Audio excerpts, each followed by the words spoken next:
সবার থেকে মনে হয় নাহিদ রানাই সব থেকে বেশি ফিট আছে এখন। Nahid Rana depends more of his pace, not his swing.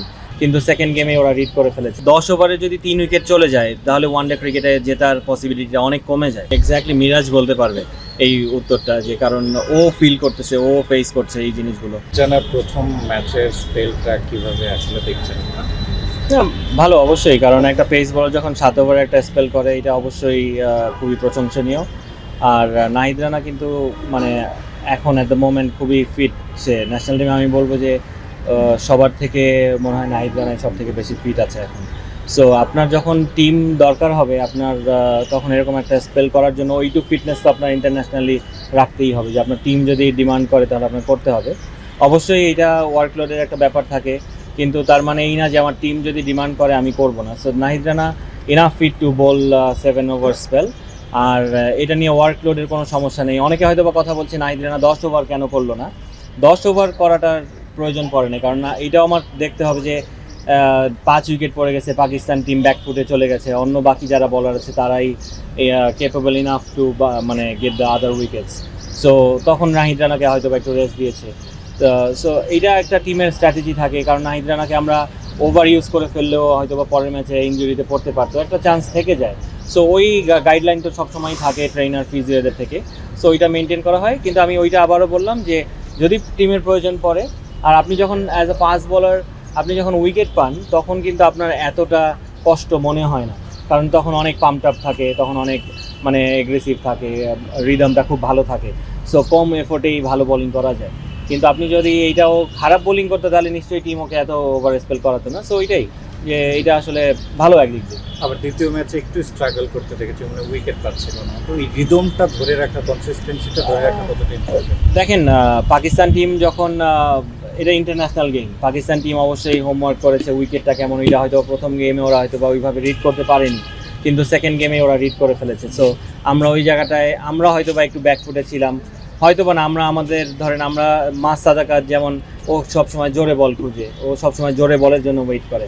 So ওইখানে যদি আমরা ওকে চেঞ্জ অফ পেস করতাম ঘন ঘন, কিংবা আমরা যদি ওকে আরও উইকেটে অ্যাটাক করতাম তাহলে মনে হয় আমরা আরেকটু বেশি সাকসেসফুল হতাম। কিন্তু প্রথম 10 ওভারে যেই রানটা করে ফেলেছে উইদাউট এনি লস, সো ওইখানে পাকিস্তান টিম অনেক এগিয়ে গেছে। সো এইখানে আরও বরঞ্চ আমি বলবো আমরা আরও ভালো বোলিং করেছি, পরে আমরা কামব্যাক ভালো করেছি। 40 রান আমরা হয়তো বা কম দিয়েছি, পাকিস্তান আরও 40-50 রান বেশি করতে পারতো।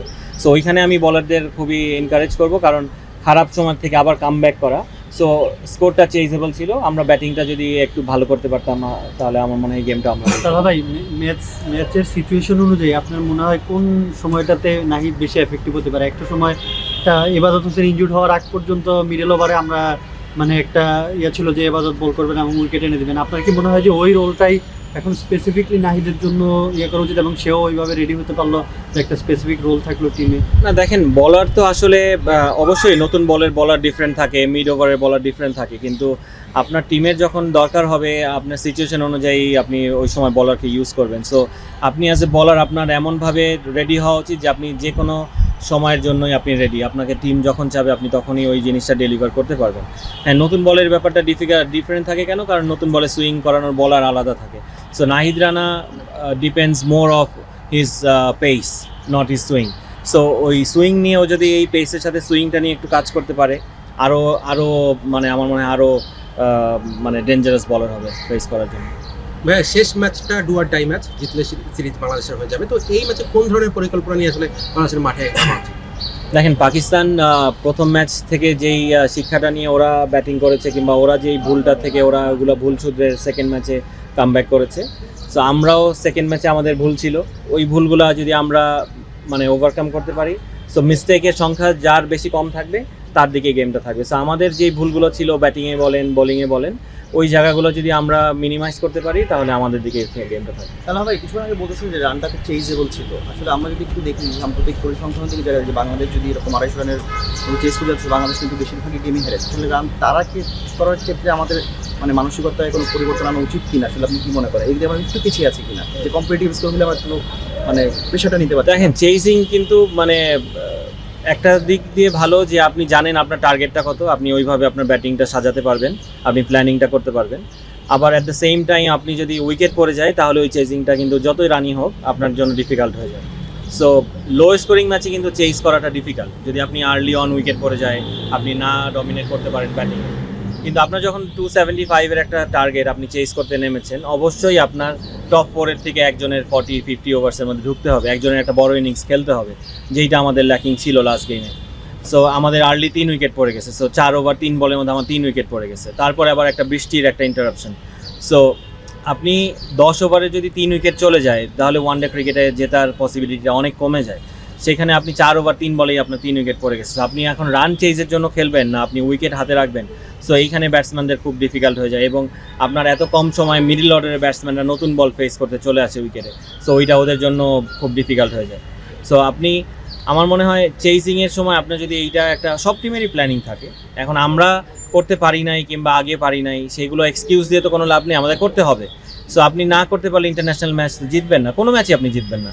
সো চেস করতে গেলে আপনার যদি টপ 4-এর থেকে কেউ বড় একটা ইনিংস খেলে, একটা ছোট একটা 50, একটা বড় একটা 100, এরকম হলেই আপনি আসলে ম্যাচ জেতাটা ইজি হয়ে যায়। লাস্ট কোয়েশ্চন করতে চাচ্ছি যে মিরাজের একটা ব্যাপারে আসি একটু, যে মিরাজ ক্যাপ্টেন্সি করছেন জুলাই পর্যন্ত, তার মেয়াদ আছে। তো এই ক্যাপ্টেন্সির সময় তার পারফরমেন্সে আমরা ওরকমভাবে আপুদা আমার দেখছি না। আসলে কালকেও একটা সুযোগ ছিল, কিন্তু ও কিন্তু তার পছন্দের পজিশন 7 নম্বরেই নেমেছিল, সে যেটা চায়, তারপরও ওর সুযোগ থাকা সব কিছু কাজে আসছে। মিরাজের পারফরমেন্স আপনার মানে এখানে সমস্যাটা কি? এদিকে অধিনায়কত্ব জন্য খুব বেশি প্রেশার হয়ে যাচ্ছে, এরকম কোনো কিছু?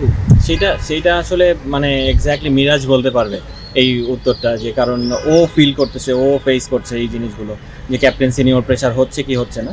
সো আমার মনে হয় এই উত্তরটা আমি না দেওয়াটাই বেটার। ভাই একটা ছোট প্রশ্ন, মানে আমাদের পেসাররা ভালো করলে কিন্তু ম্যাচ জেতার চান্সটা বেশি হচ্ছে, লাস্ট কয়েক ম্যাচের জন্য বলছে। পাকিস্তানও কিন্তু পেস নির্ভর দল, দুই দলের পেস মানে আক্রমণটা আসলে আপনি মানে কাকে এগিয়ে রাখছেন ঠিক এই মুহূর্তে দুই দলের যদি হিসাব? আপনি তাসকিন আর মুস্তাফিজের এক্সপিরিয়েন্সের কথা যদি চিন্তা করেন, তাহলে আমরা অবশ্যই এগিয়ে, কারণ ওরা বেশি ম্যাচ খেলেছে, ওদের উইকেটও বেশি। পাকিস্তানের শাহিন শাহ আফ্রিদি বাদে আমার মনে হয় না, হারিস রাউফ খেলেছে, কিন্তু হারিস রাউফের এত উইকেট মনে হয় নেই মুস্তাফিজ আর তাসকিনের মতো। সো ওই দিক থেকে আমরা এক্সপিরিয়েন্স, কিন্তু এক্সপিরিয়েন্স সবসময় আপনার কাজে লাগে না যদি আপনি পারফর্ম না করতে পারেন। সো আপনার যে এক্সপিরিয়েন্সটা আছে, এইটা যদি আপনি রেগুলারলি শো করতে পারেন, তাহলে আপনি ব্যাটসম্যান থেকে একটা রেসপেক্ট গেইন করেন। সো এইটাই আমাদের বোলিং ইউনিটের করতে হবে। হ্যাঁ, আপনার খারাপ দিন যাবে, সো কামব্যাকটা কত স্ট্রংলি আমি করতে পারি, ওইখানেই আমার এক্সপিরিয়েন্সটা আসলে আমি শো করতে পারবো। সো আমরা কালকে যেমন কালকের ম্যাচেই আমরা কিন্তু এইটা শো করেছি, যে আমরা প্রথমে খরচে ছিলাম অনেক সব বোলাররাই, পরে কিন্তু আমরা খুব চমৎকার কামব্যাক করেছি। ভাই সবশেষ প্রশ্ন, আপনি নিজে বলছিলেন তাসকিন মুস্তাফিজরা এই সময়ে আসলে পাকিস্তানি পেস লাইন আপের থেকেও অভিজ্ঞতার দিক থেকে বা সব দিক থেকে এগিয়ে আছে। আজ অনুশীলনে রিপন মণ্ডল, সাকলাইন, খালেদ আহমেদ ছিলেন, মুশফিকরা ছিলেন, যেহেতু নিজের দেশে এত কম্পিটিশন এখন পেস ইউনিটে, তাদেরকে মোটিভেট করার জন্য বা তাদেরকে কিভাবে আসলে আপনারা দেখছেন, তাদের জন্য জাতীয় দলের দরজাটা আসলে কত দূরে এই মুহূর্তে? দেখেন, এখন কিন্তু আপনি পারফর্ম যে করবে তারই সুযোগ আছে, রাইট? সো ইট ডিপেন্ডস যে আপনি অ্যাজ এ ইন্ডিভিজুয়াল ওই প্লেয়ারটা কীভাবে ওই চ্যালেঞ্জটা নিচ্ছে। আর আমাদের এখন পেস বোলিং একটা ভালো বাঞ্চ অফ পেস বোলার আমাদের হাতে আছে। সো এখানে কম্পিটিশনটা খুবই হেলদি। আপনি দেখেন, ইবাদত টিমে নেই, কিন্তু ইবাদতকে আমরা কিন্তু এখন ওইভাবে করে মিস করি না। আবার ইবাদত যখন কামব্যাক করবে, যার জায়গায় ও খেলবে, তাকেও হয়তো আমরা মিস করবো না, কারণ ওদের কম্পিটিশনটা স্ট্যান্ডার্ডটা এত উপরে আছে এখন বর্তমানে। সো একজনকে আরেকজন বিট করতে হলে তার ওইভাবে পারফর্ম করে এবং ইন্টারন্যাশনালি এসে পারফর্ম করে তারপরে জায়গাটা নিতে হবে। সো এই কম্পিটিশনটা আমাদের যত বেশি হবে তত বেটার। এই কম্পিটিশনটা আমাদের ব্যাটসম্যানদের মধ্যেও যদি এরকম করে আসতে থাকে, তাহলে আমাদের টিমটা আরও স্ট্রংলি ডমিনেট করতে পারবো আমরা ইনশাল্লাহ।